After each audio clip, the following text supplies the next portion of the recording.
Kaya nung nawala ka, naiba yung dynamics, iniba na namin yung ano. So, sorry naman, Meme. Oo, laking abala nung ginawa mo sa akin. Ano. Kasi hindi ko naman mananalo, bago ka. Naligwak din pala. Diyos ko, day. Ayan, nakabukas pa itong exhaust. Grabe exhaust nyo dito, may camera.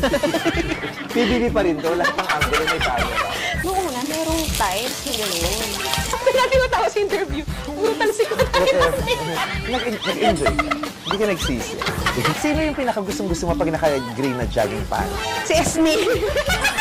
Papa-umomo, papa-umomo. Ibirit mo nga yun. Mama, oh, mama! Mama, oh, mama! Pwede ba kunin ko? Ako na lang mag-upload nito. Content mo to? Suggest mo talaga. Nakakiss ka na lang, guys. Hindi po. Ah, talaga? Hindi po. Wala pa akong mga experience talaga ngayon. Gusto mo ba tayo? Ini-expect mo mangyari ngayon. Sa ngayon yun Sa ating dalawa. Hindi ko pa alam kung maalat. Hindi yung tinikma mo lang. Tinikma ko lang lang. Yung type ng labi mo, ah. Babalang laway ng galing TV.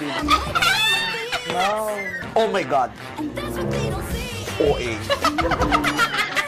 Alam mo, gonna put this for our last. Oh, hindi ka ganyan noon. Ano nga yun? Gana put this. Siyempre, di ba? Laki-laki naman itong pantalon Grabe, mo. laputan. Sinabi ko naman sa'yo, kunin mo yung size mo pa eh. Tingnan mo. Maluwag pa oh. Pati ka ng panty mo. Pati ng panty. ganyan. Mas lalaki na pala to, no? Nakakamo ko dito. Oh, Clarice, may nakakamo yun. Yan talaga si Kuya.